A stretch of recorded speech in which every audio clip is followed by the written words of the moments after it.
the next session is a very, very, very important session to me.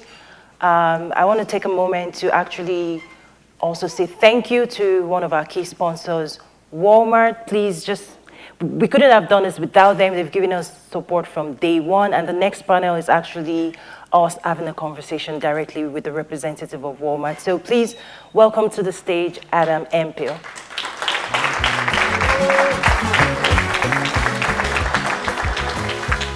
Adam. Hi. We're doing this. Yeah. My goodness. Awesome. Thank you so much for coming. Turn a little bit so I can see you here. Okay. So first of all, thank you for your support. From when this was just an idea, right? Many people do not know we're here, but from day one, up through the leadership at Walmart, just listening and being a part of it and just throwing your weight behind this. So thank you. Please extend our thanks to them. Oh, of course. I'll let you introduce yourself. Hi, everyone. My name is Adam Hemphill, and I'm a director in our Global Government Affairs team. So I specifically support Walmart's operations in Africa. Really happy to be here. Thrilled with the crowd. Such a great event yesterday, and just humbled by all the people that traveled so far to come right down here to Bentonville. So thank you to everyone in the room. So I feel like personally I have one leg in Africa and one leg here, and I listen to both conversations. And many, many times people ask me, is Walmart in Africa? Right? Like, Walmart, Africa. So can you help us understand what your operation setup is around on the continent? Sure. And I'm glad you asked the question. I get that a lot too. I'm based out of Washington, D.C. I go to a lot of conferences, and then I mention stores in Africa. They say, Walmart has stores in Africa? So I'm glad to be able to shed a little bit of light on that. I thought of two different numbers that sort of explain the footprint. One, 423 stores in Africa. I think in the past panel, we talked about the difficulties and the challenges that can come with investing in a new country. Walmart did it with a partner. That's sometimes the best way to go about it. Walmart found a great partner in Massmart, which is the second largest retail group in the continent of Africa, and 423 stores in 13 different countries across sub-Saharan Africa. So doing a lot of work of understanding the customer there. The other side of it, which many people probably think about as well, is a bigger number, 11,700 stores. That's the number of stores across the world. And then 5,000 of those in the United States, and you're seeing that in 28 countries. And I think that's important to think about that side of the footprint as well. If you do get a chance to walk down to a store today, which I really, or over the weekend, which I really hope that you do, you walk in, you're probably gonna find jeans, sportswear, spices, coffee. Let's see what else is there. There's citrus products, a whole range of beauty supplies, all kinds of products that are coming from Africa. And that's just the United States, and that's just the ones that I could identify readily. I know of other suppliers that we've worked with in Africa that are exporting to our stores in Chile and any of the other number of markets. So the footprint's a bit larger than one might think. And then I guess I should say for those people that came to visit us, if you're thinking about, well, what are those stores in Africa? I don't know them. I think probably people would be most familiar with our game stores. These are general merchandise and some grocery, and then Builders Warehouse is probably the biggest one that's all across the continent. And then we have a bunch of sort of general warehousing items that are in like Jumbo and Cambridge as Discounter that's in South Africa. Yeah. So thank you for that. I know yesterday Albert from the World Bank, he gave awesome explanation about the continent. So given your size, how attractive is Africa? And also, do you follow the numbers, and which regions around there are you looking at? It's a big question. I think definitely, this investment in Africa dates back to 2011. So we've already had a good, 7 years of experience and are still learning along the way. I think our CEO, a number of years back, they asked him the question, what is it about Africa? Why this investment in Africa? And he said, which I thought was a really good answer that stands true, is because we believe in the future of this part of the world. And I think there's a lot of opportunity there.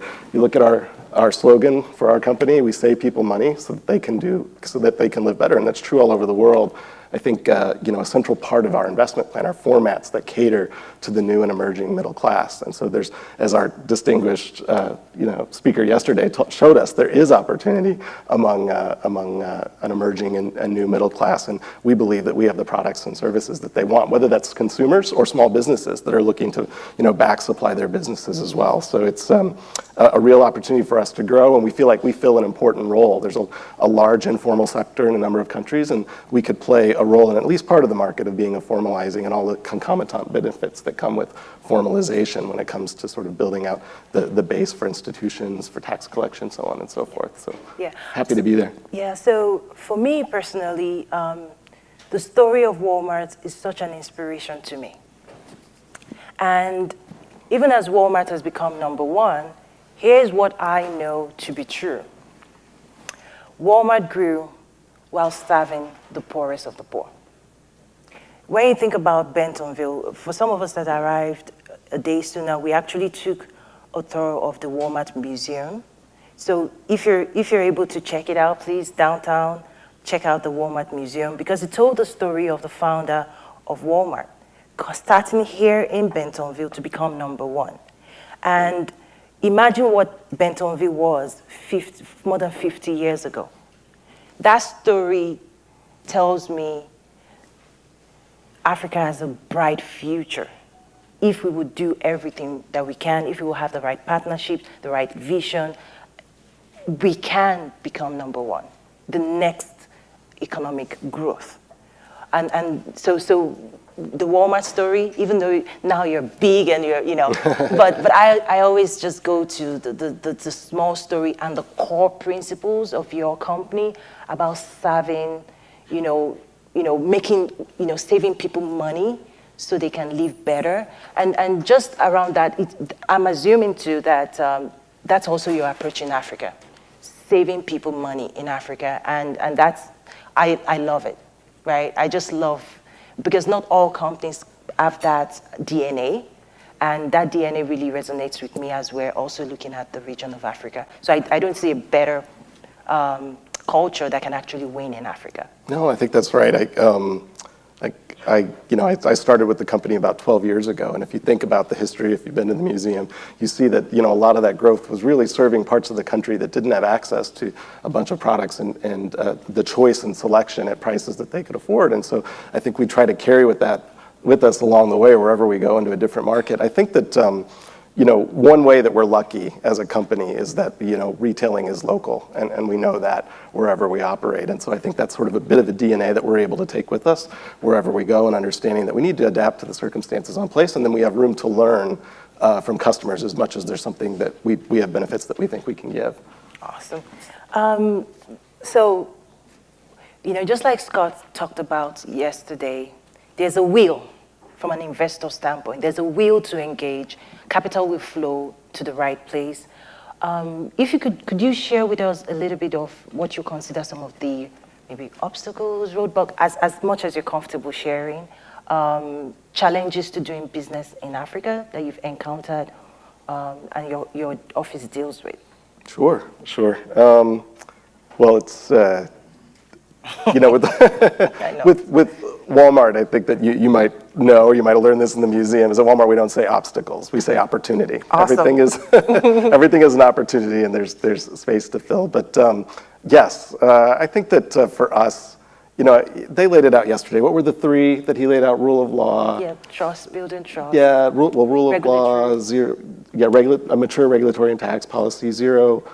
Corruption. Those are like the base for anywhere you operate in the country. And I think anything that we would say would be derivative of that. So for us, it's like ease of doing business. Of course, when we're approaching a market for investment, we say, what's the size and opportunity of the marketplace? Is it a fit for what we have and what our offering is for customers? I think when it comes to, we do talk a lot at a high level about, if we could just facilitate the movement of goods across border. I think that, we say that at a high level and everyone says, okay, we get it. But it really is important because for us, if you're thinking about trade with Africa, if you can't get a product in and out of a country, then it's hard to participate in the global economy.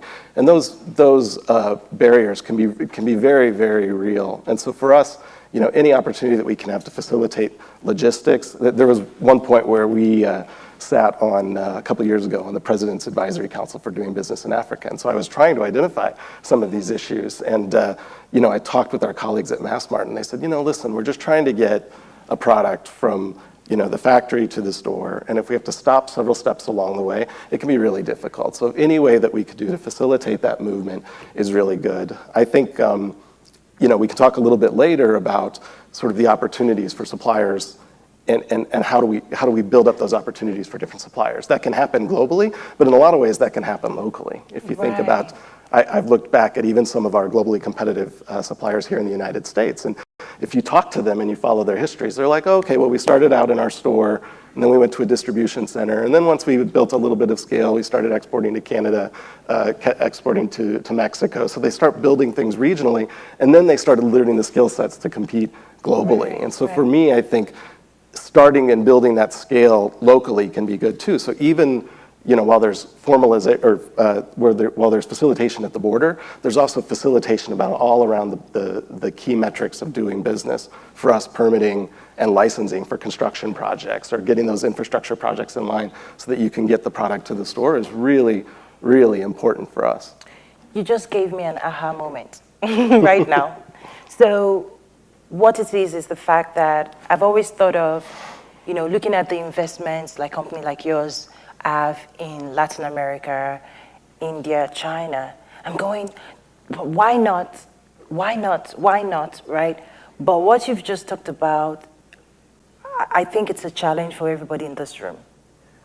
When they see locally the aggressiveness and what you're doing locally, then the SWAT thing comes in. That's what I'm getting here.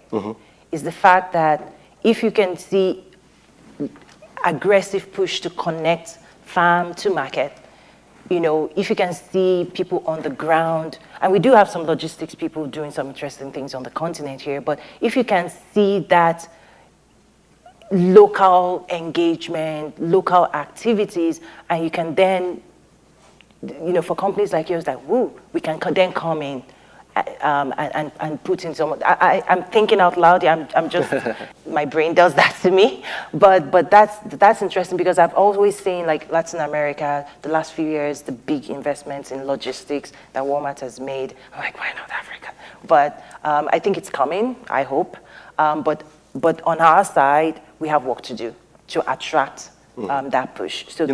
Yeah, well, no, one thing I was going to say there is that one thing that struck me was in the presentation by our colleague yesterday was talking about the amount of inter-Africa trade. And so I see that growing that is actually an opportunity to grow trade even more broadly. And I'll give you an example that's not in Africa. When we think about, a lot of times people talk about one of the most integrated trade zones is North America between US, Canada, and Mexico. We had a situation one year where we had a high demand around the holiday season for baked goods. Pies, other various baked goods. And we had a run and didn't have enough supply. And so we were able to find, it's difficult for Walmart to be true, I think we talked about that yesterday, to find suppliers at scale, but we were able to identify a bakery in Canada that was able to supply us in a short amount of time. Now, would that have been able to work if there was a stop at the border and they couldn't get this fresh product available on time? Would it have been able to work if there was, a tariff, or if it was misqualified at the border and there was a tariff that was far beyond the price point at which we could sell it for the customer? Would it work? Would it have worked if they weren't able to get all of the, whether the food and regulatory things in place in order to make sure that cross? All of that was critical to maintain the supply for the customer. And I think that, there's real opportunity to be able to have those inputs that are fed into it, to be able to do that internet connectivity across Africa to build demand. Gosh, why are you doing this to me? You're giving me so oh my gosh. So I'm almost thinking we need a strong session on logistics and supply chain in Africa. Period. So because this is what I used to do, right? Connecting the dots, solving problems, logistics, supply chain, manufacturing, point A to point B. Right? Maybe that's let's think about that. As something, a takeaway, to just say, okay, when we do what we need to do, people will come. But what can we do? Looking at the trade agreements right now, what does it take to move product point A to point B and lower the barrier? I know President Trump last week too, I talked about barriers to trade. And in my head, I was like, what are those barriers? What are those barriers? But I think you've just mentioned streamlining the movement of goods across borders. Yeah. Period.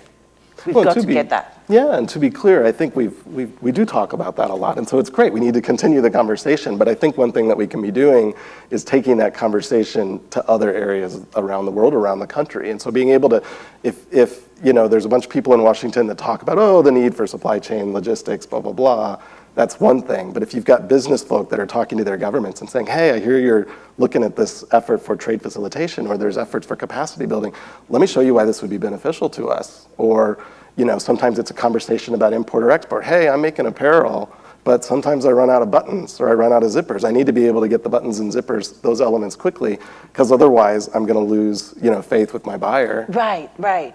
And for me, I think with the experience I've had, is that one button does matter, right? In the supply chain, is if we all think as merchants, if we all think, and even if we can get the political leaders to think as business people, to understand the challenges that businesses face, and to commit to helping those businesses succeed. I think for me, the last panel that we had, it just shows that the American government has a commitment to the business community in America. That's a model that African leaders, and I'm challenging those in the room, representatives of African government, commit to your business community. You have got to. And there's more money to be made by the government to fund projects from the private sector than anywhere else. So I feel also we have to continue to empower and strengthen the business community in Africa. You can tell that almost a session is coming out of this. Like there's so much continued in the next summit. to be continued. So we've talked about retail in general, but I know there's a lot of people in this room that when it comes to the reverse of how do they gain market access into the US? And I can tell you that the ultimate goal of most suppliers all over the world is to get on a Walmart shelf. Mm-hmm. Like, not just Africa, like anywhere else in the world. Yeah. But I also know that the standards are the highest in the world, right? So what advice would you go short, long term for entities, government, people that ultimately have a desire to end up on a Walmart shelf? What's that pathway? What should they be thinking about? Sure. I don't want to mince words. It's hard. I think we all know it's hard, and the reasons are numerous. Sometimes it's the standards. At an entity like Walmart, it's the scale, being able to supply the sale, because we just have a commitment to the customer to give them what they want, when they want, where they want it, and so that can be a challenge. The challenge is the goal is to get on the Walmart shelf, but there are only so many shelves, so that can be a difficult decision. There's also that other opportunity of there's the through online and different marketplaces, then you have endless shelves. Again, I'm not a retail operator, and there are a number of people in the room that are from Walmart, and so if you get an opportunity to talk to someone, or even if they're not at Walmart, I think there's actually a few businesses that have worked with Walmart for some time that can give some good advice. I would say, one, start with your product. Think about how you differentiate your product versus what else might be in the store. For those people that are visiting here, that have come to the States for the first time, or they've come to Arkansas, I encourage you to go down to a store, just walk around and see how the retail works. If you've got a specific product, I have a good friend that has a shea butter business. I saw her talking to a buyer at Walmart, and she knew the price point, she knew what her product was, she knew why hers was different, and she was able to lay this out. This is the differentiator that I had. She had registered as a potential vendor for Walmart. She had everything in place, and then it was hard, and she's still working it. She's still working it, but she's taking those steps, and it can be slow. So I would say, keep at that piece of it. understand, it's like I think ideally we'd love to get to the point where we've identified, maybe different sectors of quality, Right. Egyptian cotton or what have you. Right. I think that's always an opportunity. Look at the online possibilities just to get your product out there, get it on in the eye, and then access the tools that are out there. We had a great panel here that laid out some of the ways that they can address some of the challenges that you have. I know for women entrepreneurs, there's We Connect International. They've got a website that'll tell you exactly how to interact with larger corporations when you're trying to build supply. And then don't forget, we've got that eye on the prize for a larger entity. Start local. I said that at the start. Retailing is local. If you have a local store and you can find it, talk to them. You've got a product.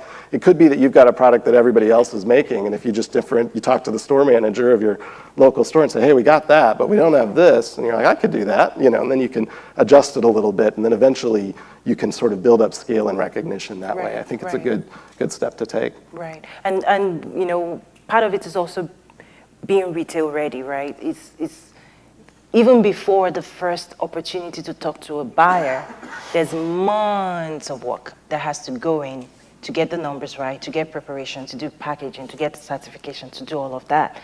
And there are even people, outside of that can help you get ready, but then you've got one shot, right? To just have that conversation and that pitch.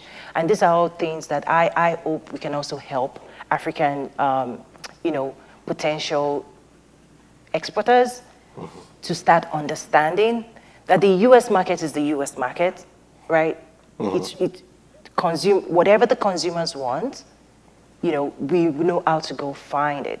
And on a lighter note, you and I have talked offline about the Black Panther movie, right? But from a different perspective. One of my friends from Canada, before it even came out, she's here, Nancy from Canada. She said, Toyin, Black Panther, have you been watching it? People are asking me, what are you going to wear to go watch it? Like watch parties.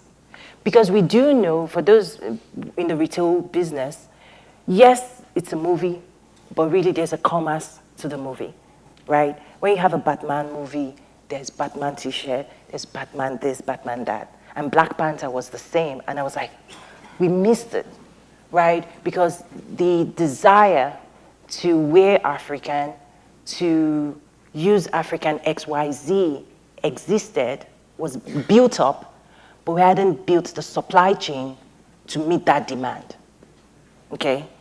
So within the community, people were asking, like, what I'm hearing, where did you find it, right? We talked about apparel. Finn talked about apparel exports from East Africa. How do we ramp that up? Because I see a demand. So I'm just putting that out there to let people know we need to build streamlined supply chain that meets the demand for authentic African raw and manufactured goods. And I know for sure, I know that we have a partner on the Walmart side that is ready to see and listen and definitely make your decision, but at least give us an opportunity to present that. Yeah, no, I think that was an exciting moment because it unveiled a demand that was out there that people may not have been aware of before. That's where I'm excited about sort of the opportunities of either online or omni-channel retail, because you have this long tail of assortment of merchandise that people might want at a certain time, and if you might not be able to have it in stock in a store, then at least you have it available to the customer. And I think that by enabling that, you can keep it going. I think that as we look to go forward, there's just new opportunities with that. Absolutely. It's really exciting. And finally, we have like 5 minutes more. They just give me the sign. But I think that, again, please visit the Walmart Museum, because the principles of trade, like if you look at the Fortune 500 companies and you look at the retailers, you add them up, and you look at the oil for African countries that are primarily oil exporters, there's more money to be made in trade than oil or raw resources. So if we do all that we can do, we're going to get there. And I want to ask you maybe final comments, final words about what's taking place here, and then maybe 1 or 2 questions if you're open to that from the crowd, but please, final comments. Yeah, no, I mean, I think that, we talked about this a little bit before, but, these big high-level things like the World Bank Ease of Business indicators, those are things to pay attention to because what they are is the culmination of conversations with the private sector all along the way. And they can really indicate some really meaningful things that can be done. And so I admitted, 2 of those indicators, 2 of the 11 focus on permitting and licensing. And for us, we've gone back to even our business and identified what are the best practices to even facilitate permitting and licensing. And what we got are some great results. And they're not saying the laws need to be this way or this way, but it's actually more general, saying, no, we just need to see the laws written so that we know what they are, because we want to comply with the right ways. We need to have a way where we can interact. If we can, integrate best practices, whether online, so that we can see what's the status of a license. All of these are great steps to create the single window where we can interact. And I think that expands not just to permitting and licensing, but to trade and trade facilitation. Everything. If we can automate a process that that removes any sort of barrier to corruption. If you can, you lose the possibility that a component part of your product isn't misclassified and suddenly you find yourself with a 200% duty. If you can automate a process, you can remove that possibility that 60 elements of your product have to be rekeyed every time they go through a certain process. All of that is great opportunity, I think. And it's simple. We sell stuff. We just want to do it easily. That's what we do. Transparency, all of that is true, it's real. I think maybe, do we have one question in the room? Oh, they're making you go free. You're making it easy. Okay. Thank you so much again. Please help me to thank Adam and Walmart. Thank you. Thank you, my dear. Good to see you. Thank you so much. Thank you.